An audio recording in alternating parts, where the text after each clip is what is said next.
5K for that person could mean everything, or it could mean nothing. Everything feels like a fork in the road. It's like, oh, this seems like it's good. This seems like it's good. And then some people just never say no to people. So then they just keep going down this single path and they're like, I'm tired. Investing in yourself is going to be the number one like ROI of all time. Like you return your investment on that every single time. You make do with what you have, but is make do the best that you want to live? Is it taking up too much of our time? Is it actually pushing us forward towards the goals that you have? And then are you happy? Right? That's an important question. This is usually after like the first year or so. Like the first year is going to be brutal. Welcome back to the Unfold podcast. Have you ever been in a position where you have jobs coming in or maybe no jobs coming in, and when they do reach out, you feel like you have to say yes? Today, we're going to talk about how to actually say no for things that aren't going to add to your future, things that aren't going to make you happy. And ultimately, these are the things that actually slow down your entire career. And ultimately, we're going to show you exactly how to see the red flags, the things that are important to learn. So then you can actually become a better filmmaker and actually charge the rates that you want because you feel confident in the work that you do and what you do. And so regardless of if you're just starting out or you're more experienced and you're still working on jobs that you don't like, this is going to be the video for you. So lock in. We're going to jump right into it. Okay. So when you first started your filmmaking career, did you say no to anyone? No, because because it's hard to see any job as a negative, I think, when you're just starting out, because you're getting paid, right? If it's a job, you're getting paid, and everyone needs money. Everyone needs to live. Yeah. Everyone needs to eat. B, you just get to do something. When you're first starting out, you don't even have like a portfolio. Yeah. And even down the line, you always need that money to come in. You need more portfolio pieces to show people. So even if it's not necessarily a job that aligns with what I want to do, how can I say no to money? Yeah. You know what I mean? Yeah, I know what you mean. Especially in the beginning too.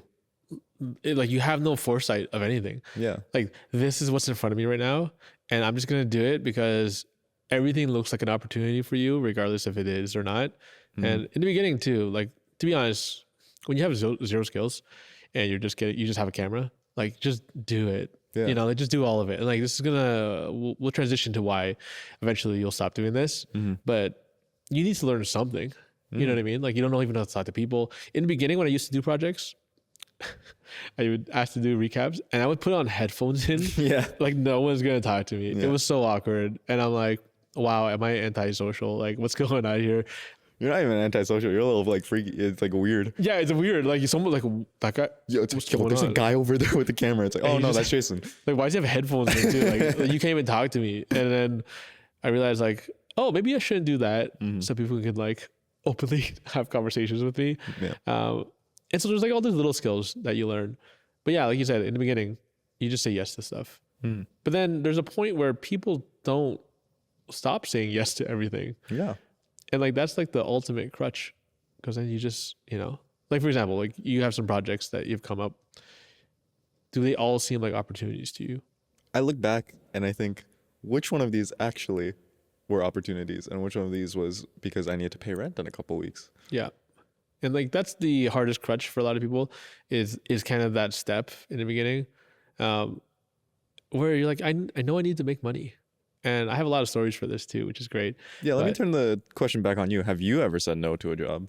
Oh, in the beginning, when I first had my camera, I took on this project. It was like a long-term thing. I was just following like a fitness influencer. Yeah. And then I was helping him record like, he's kind of doing what we were doing, honestly. Like he had like a whole business of coaching like women, and then he was writing like stuff on like a whiteboard, and I'd record him do that. But then I was getting paid like $2,000 a month, and it's not bad.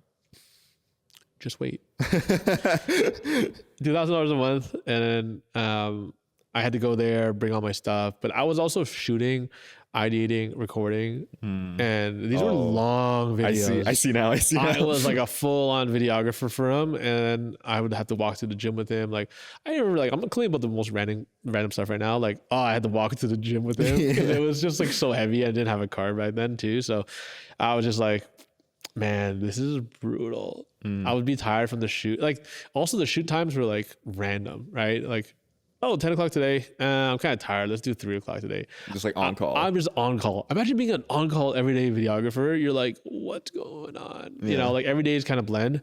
And then when you're not there, I was just watching and editing. Oh my God. I'm sure so many of you guys are just sitting there being like, I'm doing this edit right now. Oh my God. I got like, this podcast in the background. Yeah. I got Premiere on the main monitor. Exactly. And it's just brutal, right?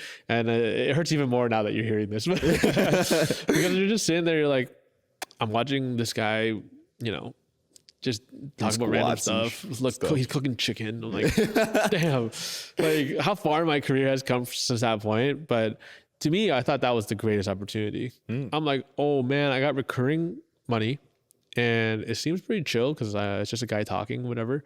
And then once I actually got into it, I was like, I'm so tired. I already, after the first week, hate this stuff because I'm just literally sitting there watching a guy talk. And then half the time, I know I can only edit at home because my desktop was at home. I didn't have a laptop. Yeah. And so it wasn't like I could even work in between times. It was just like, are we doing anything now? Nope. Okay, I'm going to go take the subway home, take an hour.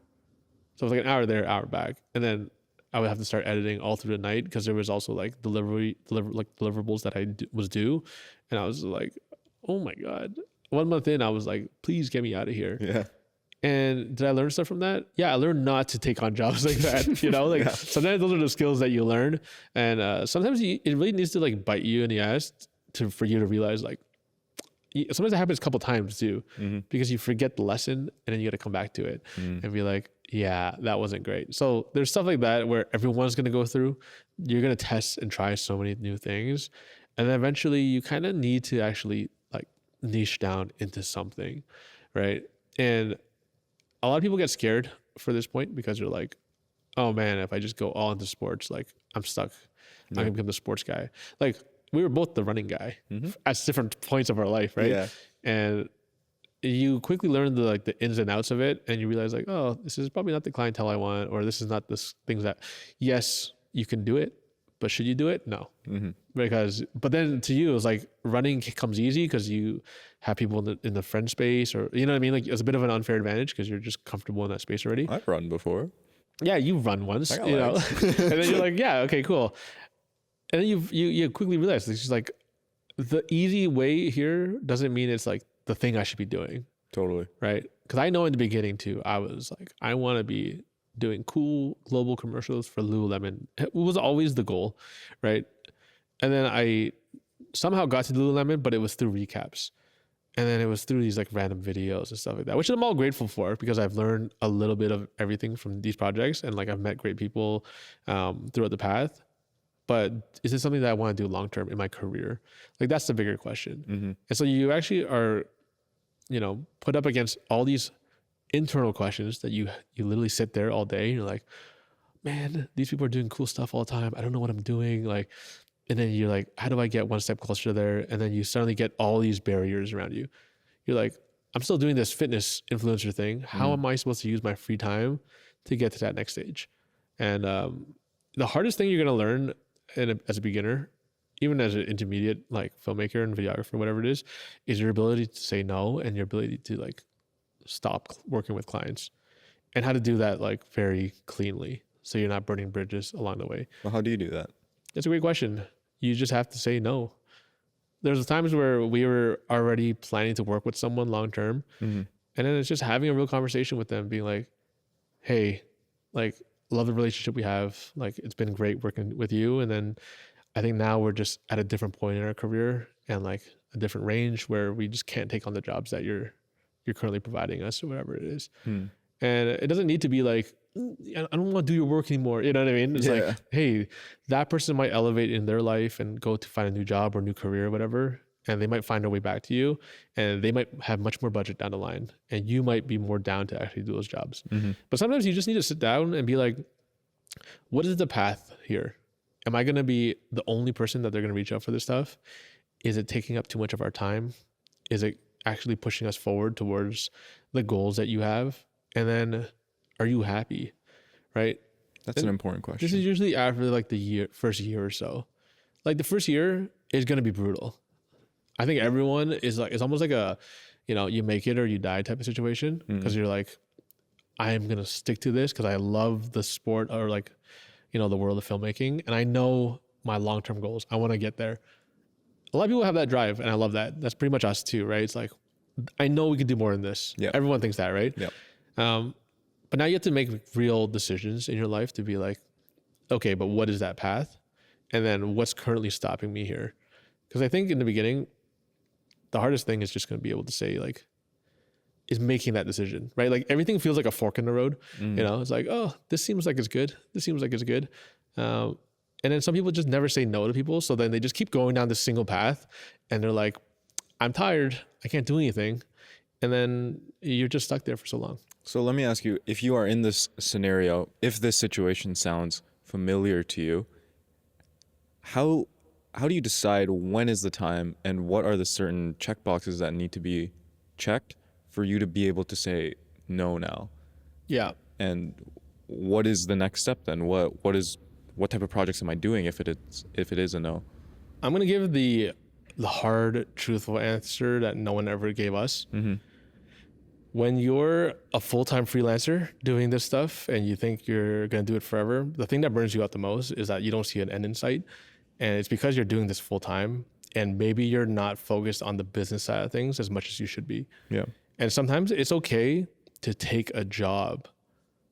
Like there's this world out there that like you should just go full-time.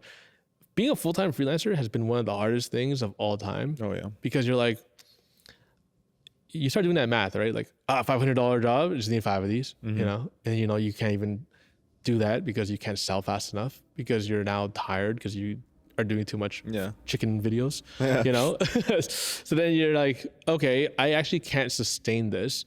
And so now you start having to do crazy stuff. Yeah. Like I used to have to chase the barbershop place that like I was shooting for. Great guys. I love them. Cause like, that's like where I really like cut my chops there. Right. But it taught me a lot about business and how like when you're at the mercy of other people's timelines, you're just kind of screwed. Yeah. You know what I mean? It's you're like 2 weeks without a job and you're like, I'm about to be homeless. Yeah. And now it's literally like, hey, can I collect that for $200? Hey, can I collect that? You just start like getting very desperate and then you can just feel it on both ways. You're like, I know I don't want to do this and ask to like expedite money, but I'm going to die. Yeah. Like, I don't know how much further. And then you're almost like just constantly on this, like the cusp of like not working out. Yeah. And sure, for some people, there's enough fire to get you through it. Like myself, like I kind of gave myself like 1.5 years, 2 years-ish to be like, if this doesn't work, it's okay. Like maybe it's just not the business for me. And after my first year, like I actually sat down with like my girlfriend and be like, I think I'm done.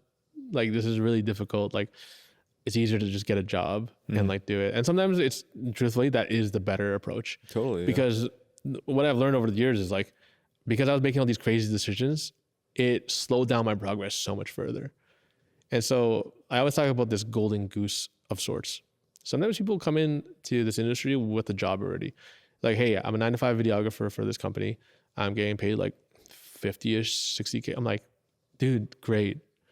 Like take that money, like spend the time and energy you have at work at the most minimal level. That's like, do a good job. Don't lose your job. Yeah. Right. But then take that time and energy to learn skills that you couldn't otherwise do it, because you're learning, like back to my point of what we were talking about, like you learn a certain level of skill based on the stuff you're doing, right? You're a videographer at a company. They're only asking you for A to C or whatever, right? Worth of skills. But now you have like C all the way to Z to be like, I'm missing a lot of skills that normally you would learn through, full-time freelancing and like learning all these skills. Yeah. How can you just start checking these off job by job, right? And getting your way there? How do you invest in like mentorship or programming or whatever it is to see how other people are doing it? Yeah. Investing in yourself is going to be the number one like ROI of all time. Like you return your investment on that every single time. And every time we were about to do something new or launch something new, whatever it is, we like to actually spend money to see how other people are doing it, because not only does it save us time, but it also like expedites the whole process. Because because I have like my preconceived ideas of doing things, and they realize like, oh, there's a way easier way to do that. Yep. There's like a pre-tested way that someone else has gone through all the trouble for. And like, that's been super helpful for us. That comes through the ideas of like, we met like producers, and the producer teaches you a bunch of things. We met like executive producers and all these people that like you kind of collect knowledge from over time, just to see what the best path is. And oftentimes it's just doing it as well. So like you're going to fail through a lot of things, but you know, you don't want to fail on projects. So what you do is like you fail on specs. And so I always suggest people to just save your money, right? Try to collect a pool. Don't go full-time freelance unless you have a very like solid backing of like clientele and like a system that actually gets you paid. So like you're not, because it's very hard to be creative when you're just stressed. You know what I mean? Because like that's the last thing you want to think about. It's like, oh, I can't really do that. But then how are you supposed to put your all and energy into a project to make it the best? Because even at the end of it, you're like, I'm still not going to make money on this. Like, you know what I mean? Like you get into this really bad feedback loop. Yeah. And so we always suggest just like, hey, stick with what you guys are doing right now. There is absolutely no shame in being like a part-time filmmaker, because there's so much other things you can do in between. Have that safety. And sometimes people don't want to be a freelancer, right? It's just like a whole different ball game. It's not glamorous. It's not glamorous at all. Glamorous at I don't know all. who keeps selling that. It sucks. Like it absolutely sucks. And like it only worked out for me and other people because I ended up finding the right people. Like I didn't have a car. And so half the jobs I was doing, like lugging like a 35-pound bag around, like the bag was giant on a bus. And like, this is the least glamorous thing of all time. Yo, you get jumped one time, your career's over. It's over. I have my whole life in there. I didn't even have a tripod because I couldn't carry one around. I wasn't really Ubering back then that much. So I was like, oh, this kind of sucks too. Yeah. And you know, it's like you make do with what you have, but is make do the best that you want to live? Like, you know what I mean? It's like, there's way more glory in being like, hey, I'm doing a job. There's absolutely nothing wrong with that. I'm saving up money to do dope specs with the people and like learning from other people. And then you have like a great portfolio that you can now pitch and like do projects on the side and whatever. You know what I mean? It's like, make it better for yourself while you're growing, while you're learning. And again, we went the hard route, which is like, we're going to figure it out. But we also needed to have 4 people's worth of projects coming through, and working with 4 people doesn't make it better. It means we have to make 4 times as much money. Yeah. So it needs to be 4 times better. We need to be 4 times, 10 times better. Yeah. Right. But like the money wasn't like it was exponentially jumping up to match it. So it wasn't like we were just rolling in money. It's just like we were just constantly like, all right, we got enough. And then that's why it just takes so much longer. So yeah, that's pretty much what I would say is like, in that early phase, don't be afraid to like what you might think is taking a step back, but you actually might be setting yourself up for a much better like consistency. Because if you truly love filmmaking, like I know people in our cohorts all the time, like they have jobs, they have careers, all these things, and they're just like, I'm here to learn because I do love this, and you know, the job isn't the thing I love. Yeah, it's this like skill and this like creative place that I actually get to explore. For me as well, I think having a part-time job while also freelancing at the same time was probably the greatest thing that could have happened to me, because my part-time job would still let me live as long as I was like working that and showing up. Like I could pay rent, I could buy food and stuff, and then everything else was just coming and funneling, and you know, maybe I could buy something here and there. Because when I met you, you were still working that job. Yeah. And then you're like, the jobs you guys were actually making money on, they were just in like a pool separately. Yeah, exactly. And you didn't force yourself to be like, this is the money that's paying all of us. So, because then that budget and that bank of money never exists. Yeah. Because you're like, all right, guys, we got to split this all out. And then it's like, you're only making $500. Yeah. You're like, you get $150. You get $75 for your time. Yeah. You know, it's like, it adds so much more complexities to your life. Yeah. But I think there's that next stage up, which is, okay, I'm actually making a decent amount of money. Like, a little bit past what you can live, and you don't have to buy new gear or whatever it is. You have stuff. And then you're really like, okay, how do I now jump past to that next stage? And this is probably the trickier thing, because now every decision is like, okay, this job's like $5K. It's actually not bad, but now the questions become a little bit more like, is this a money job? Do I have the resources to do this? And then like, is it worth my time as well? Yeah. Because a lot of people will take that immediately. Like, okay, right now, if you're sitting at home and you're listening to this, like 5K job, I give you no context. And if you were like, yeah, you just screwed yourself. Yeah. Like, that's crazy, right? Like, that's like, even if it's $100,000 job, like we still have to look at that and be like, what are they asking? Like, am I selling my soul with this project? You might be. Yeah, you might be. And sometimes it feels like that too, right? Yeah. Because you're like, you know, I've had a lot of friends do this on the photography side, video side. It's like, okay, I kind of need money. It's $5,000.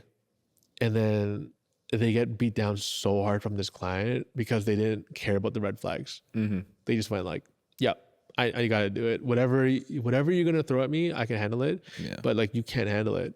And then you know what that leads to? They're burnt out. And you're like, oh man, if this is happening all the time, it's two things, right? These clients keep coming back to you because they view you and value you at a certain place. And so it ultimately becomes your job to get out of that range as fast as possible, because there's like 10 or 20 different variations of a $5,000 job.